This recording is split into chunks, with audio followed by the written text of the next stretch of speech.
15 अप्रैल को सहारनपुर जिले में होने वाले जिला पंचायत व पंचायत चुनाव जैसे जैसे करीब आ रहे हैं वैसे वैसे ही सभी प्रत्याशियों ने अपने अपने क्षेत्रों के प्रचार प्रसार में अपनी ताकत झोंक दी है।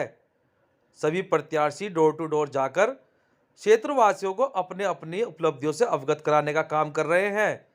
इसी दौरान हमारे संवाददाता इकराम अंसारी ने जिला पंचायत वार्ड 31 से प्रत्याशी मोहम्मद फरत, वार्ड 32 से प्रत्याशी नदीम अहमद व ग्राम बनहेड़ा खास से प्रधान प्रत्याशी राव शरीफ से बात कर उनसे उनके एजेंडे व उपलब्धियों के बारे में जानकारी ली। अगर बात की जाए चुनाव के बाद अल्लाह ताला मुझे इस मौके तक पहुंचाए और ये सभी जो साथी मेरे आजकल के जो युवा लोग हैं ये मुझको मौका देंगे। अगर मैं चुनाव जीतता हूँ तो विकास की बात यह है कि भाई जैसे आम जनता या दूसरे लोग आते हैं और चले जाते हैं, ऐसा तो हरगिज नहीं होगा। बाकी जो भी है सोलर लाइट ये सिस्टम और गड़ंचे जो कच्चे रास्ते हैं उनको पूरा करना, उनको पक्के कराना और बहुत सारे जितने भी विकास के कार्य हैं जो इस निधि में आते हैं उन सबको पूरा किया जाएगा। और मुझे सर्व समाज का समर्थन है।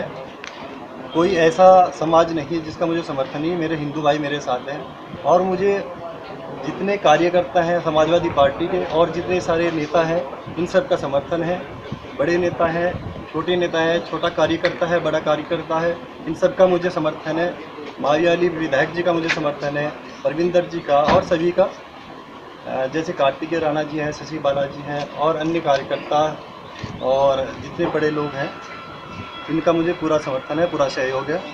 और मैं आशा करता हूं कि मैं जीत के आऊं और आप लोगों के बीच में दोबारा से आऊंगा इंशाल्लाह। मेरा नाम नदीम अहमद, वार्ड नंबर 32 से कांग्रेस पार्टी उम्मीदवार हूँ। और अगर जनता ने हमें मौका दिया और ऊपर वाले ने हमें कामयाब कर दी तो सबसे पहले हमारा जो मेन मुद्दा होगा वो एक तो हमारे एरिया की जो सड़कें हैं उनका मेन मुद्दा होगा और हर गांव से जो दूसरे गांव में जो बाईपास जुड़े हुए हैं ये सबसे मेन मुद्दा होगा।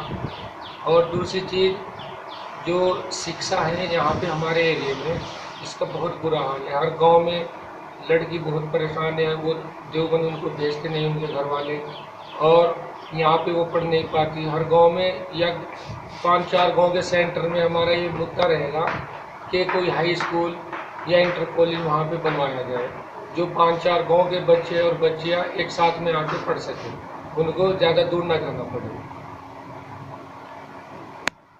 चुनाव क्या चल रहा है आपको? चुनाव हमारा ऊपर वाले की दुआ से बहुत लोगों का हमारे पास समर्थन है और सभी लोग जो यहाँ पे असल चीज़ क्या है कि पिछले जो उम्मीदवार थे जो पिछले 5 साल चेयरमैन रहे हैं उनसे लोग खफा हैं, उनके पास वोट मांगने का कोई भी मुद्दा नहीं है और हमारे पास मुद्दे ही मुद्दे हैं।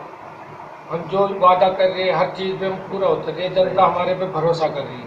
उनका इसलिए भरोसा नहीं कर रही है जनता क्योंकि पिछले 5 साल में उनको जनता ने देख चुका है, इसलिए वो हर तरीके से यहाँ पे नकार दिए गए हैं और ऊपर वाले ने अगर चाहा तो भारी मतों से हम विजय होने जा रहे हैं।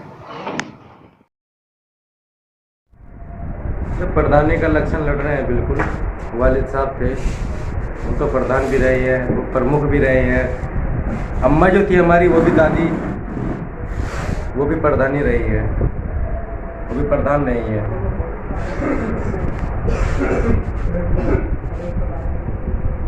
लोगों की खिदमत करने के लिए तो जो अंदर जज्बा है एक की लोगों की खिदमत करने के लिए एक अंदर जो है घुटन कि लोगों को बाहर आने के लिए कुछ करने के लिए, जो मेरे वालिद साहब थे राव इफ्तिखार मरहूम साहब, उनके अंदर भी एक जज्बा था कौम के लिए खिदमत करने के लिए। उन्होंने अपने काम के लिए दिन रात लगन के साथ लोगों के बीच में खड़ा होकर काम किया है। वो काम मैं करना चाहता हूँ जो उनके सपने अधूरे रह गए हैं। मेरे फादर का इंतकाल हो गया था 14 अगस्त, वालिद साहब का। उनके मेरे बीच में क्या बात हुई थी, मेरे में उन लोगों के करीब में जिन लोगों के पास में मैं रहा जब उनका इंतकाल हुआ था, ये मैं जब उनको हॉस्पिटल लेकर जा रहा था, बीच में जब वालिद साहब थे और मैं था गाड़ी में, तब हमारे बीच में किसी तरह की बात हुई थी, सिर्फ एक चुनाव के मुद्दे पर ही बात थी। उनके सपना था कि गरीबों के साथ में ही खड़ा सा कंधा मिलाकर खड़ा रहना है। हालांकि मैं डॉक्टर, मैंने BOMS किया है Jamia Tibbia college CCS university से, ये पढ़ता है जामिया तिब्बिया कॉलेज में मैंने पढ़ा है। वो जो अपना डॉक्टर कमरुज्जमा कुरैशी वाला है, UMC कॉलेज है, इससे मैंने टीचिंग लाइन से अपना किया है। और इस्लामिया इंटर कॉलेज से 12th की है। मैं अपनी पढ़ाई छोड़कर, पढ़ाई इनकम्प्लीट छोड़कर अपने गांव के लोगों के लिए खिदमत में आ गया। वालिद साहब के जो सपने हैं उनको मुझे पूरा करना है। सिर्फ उनके मुद्दों को, उनके पैर जो मेरा खिदमत का वक्त और मेरे जो चुनाव में लड़ रहा हूँ, अब तो लोगों की क्षमताएं मुझे कितना मजबूत में दिलाएंगे, उनके साथ में मैं डट कर काम करूँगा। मैं गाँव का प्रधान बनकर नहीं, मैं गाँव का नौकर बनकर उनकी सेवा करूँगा। गाँव का जो प्रधान होता है उसका असली काम होता है नौकर का, और वो जो नौकर का काम होता है अपनी बैठक में बुलाकर काम नहीं करता, गांव ग्राम पंचायत के अंदर बैठने का मैं काम करूँगा। मैं गांव बेनेडा खास की जो ग्राम पंचायत है वहाँ पर बैठकर लोगों की समस्या सुनूंगा, वहाँ बैठकर मैं लोगों का मान सम्मान करूँगा। और मेरा जो अपना है कि लोगों में कैसे खिदमत करना चाहते हो अपने गाँव की, अपने तबके की, गरीब तबके? लोगों की खिदमत जो मैं करना चाहता हूँ उसमें जो उसका जो है ये कि लगभग लोगों के कम से कम आदमी, एक गरीब आदमी अपने पेट के लिए कमाता है, अपने पेट के लिए कमाता है, उसको कम से कम पेट का जो कोटा है, जो सरकार की तरफ से कोटा आता है, वो उस व्यक्ति तक, गांव के व्यक्ति तक पूरा नहीं पहुंच पाता। सबसे पहले मैं उनका राशन कार्ड बनाने का काम करूँगा। लोगों के पास में हर व्यक्ति के पास राशन कार्ड, पेंशन, वृद्धा पेंशन, विकलांग पेंशन, जो विकलांग है उनका काम कराऊंगा। और जो राज्य सरकार से, केंद्र सरकार से जितनी भी सरकारी योजनाओं का लाभ उठाई जाएंगी, उनका उठवाने का मैं लाभ उठाऊंगा।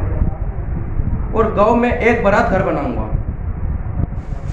वृद्धा, विधवा, विकलांग की हर व्यक्ति की पेंशन, किसी व्यक्ति की कच्ची छत है तो उसकी पक्की छत का काम कराने का काम करूंगा। और एक खेल का मैदान बनाऊंगा। हर खंबे पर लाइटों का लगवाने का काम करूंगा। और सोलर लाइटें जो होती है, सोलर लाइटें हर चौराहों पर सोलर लाइटें लगवाने का काम करूंगा। आयुष्मान कार्ड जो होता है हर पात्र व्यक्ति को वो दिलाने का काम करूंगा। जच्चा बच्चा केंद्र का निर्माण कराऊंगा। हर घर में शौचालय, गांव में आधुनिक जिम की व्यवस्था बनाने का काम करूंगा। और जितना भी हो सके लगभग मैं अपने बाप की तरह डटकर सामना कर बिना झिझक के, बिना डर के लोगों के बीच में रहकर, कंधा से कंधा मिलाकर गरीबों के साथ में रहकर मैं काम करूँ। जैसे यहाँ पे बड़े बड़े धुरंधर प्रधान रह चुके हैं, तो देखने में आता है कि अब तक गंदगी से गांव आपका ऐसे ही है, तो उसके बारे में क्या है?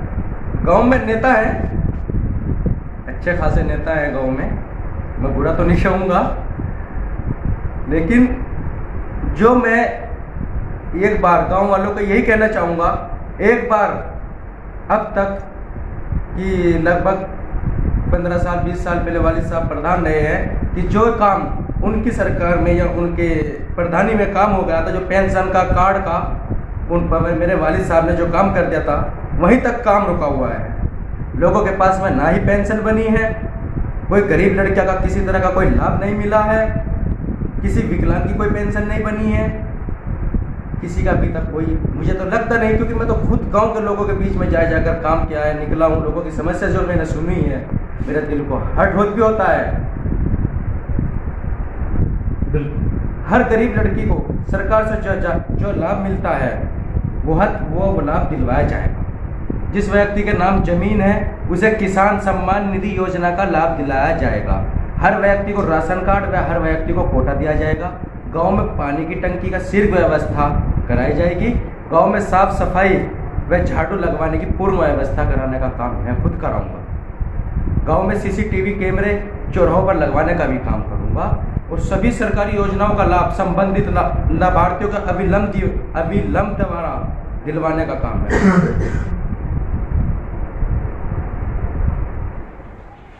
जी, शुभ नाम आपका? नाम मशहूर अली, कहाँ से? बनेड़ा खास ग्राम पंचायत। जैसे आपके यहाँ पे राव शारिक इलेक्शन लड़ रहे हैं ग्राम प्रधान का, तो क्या कहना चाहेंगे उनके बारे में? क्या युवा हैं, क्या विकास कर पाएंगे वो? पहले इनके वालिद साहब थे राव इफ्तिखार प्रधान जी, जो अब मरहूम हो चुके हैं। उन्होंने इस गांव का बहुत विकास किया है और प्रधान ना होते हुए भी तब भी इस गांव में प्रधानी की है उन्होंने, और किसी भी वर्ग के साथ भेदभाव नहीं किया है, सब वर्गों को साथ लेके चले हैं।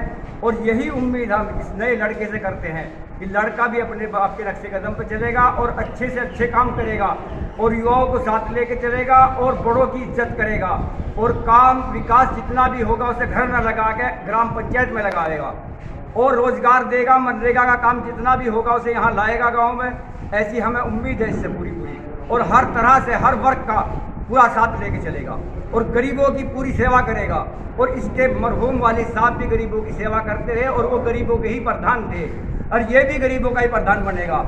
ये रईसों से इतना ताल्लुक़ रखेगा, उनके मशवरे लेगा, लेकिन ये नहीं कि उनके दबाव में आ जाएगा। जैसे देखा जाए आपके यहाँ से बड़े बड़े धुरंधर प्रधान रह चुके हैं जी, तब भी आपके गांव से गंदगी नहीं दूर हुई है, तो इस बारे में क्या कहना चाहेंगे? इस बारे में उम्मीद ये है कि इस लड़के से हम ये उम्मीद करते हैं कि यहाँ की गंदगी दूर हो जाएगी। गंदगी दूर करनी नहीं चाहिए, लेकिन गंदगी दूर हो जाती है। यहाँ बहुत बहुत बड़ा पैसा योजना का आया है गंदगी दूर करने के लिए, लेकिन किसी भी प्रधान ने गंदगी दूर करने की कोशिश नहीं की है। हम उम्मीद करते हैं कि युवा प्रधान से हम सारा ही काम सफाई का कराएंगे। जी, नाम आपका? मोहम्मद इकराम। तो कहाँ से बिलोंग करते हैं? है जी, कहाँ से रहते हैं? कहाँ रहते बनेड़ा खास में रहता हूँ जी। हैं? जो इलेक्शन हो रहा है आपके यहाँ पे, राव शारिक लड़ रहे हैं, तो जी। उसके बारे में थोड़ा सा बताएंगे? बस बताना तो ये है जी, एक मैं सीधा साधा आदमी हूँ, खेत कमाऊँ, किसान, कोई नेता नहीं हूँ मैं। लेकिन इलेक्शन के बारे में ये है कि ये बच्चा, इसके बाप राव इफ्तिखार प्रधान जी थे और उन्होंने इस गाँव में वो काम करा और गरीबों की वो मदद करी कि कोई प्रधान नहीं कर सकता। उसके साथ साथ इनके वालिद साहब का इंतकाल हो गया, चलो बहुत जोर पड़ा, एकदम अचानक ऐसा पैसा भी बहुत लगा, लेकिन बहुत ज़िंदगी अपने हाथ में नहीं है, खुदा के हाथ में होती है। चलो चलो सब कुछ आना है। उसके बाद में इन्होंने सिलसिला महल्ले के लोगों ने उठाया कि भाई जिम्मेदार आदमी नहीं रहा। महल्ले के लोगों ने कहा, इन्होंने कहा हमारी हिम्मत टूट गई, हम प्रधानी नहीं लड़ते। महल्ले के जिम्मेदार लोगों ने कहा कि नहीं भाई ऐसा नहीं है, हार जीत तो कुदरत वाले के हाथ में होता है, अपना मन ना तोड़ो, खड़े हो जाओ। इनकी मम्मी का नाम आया और कुदरत का हुक्म ऐसा हुआ, दिल भर के आता है, नाम आने के 8 दिन पीछे उनका भी इंतकाल होगा। उसके साथ में और हिम्मत टूट गई। फिर महल्ले के लोगों ने इकट्ठा हुआ, नहीं भाई वो कुदरत का काम है, उसकी चीज़ है, सब कुछ आना है।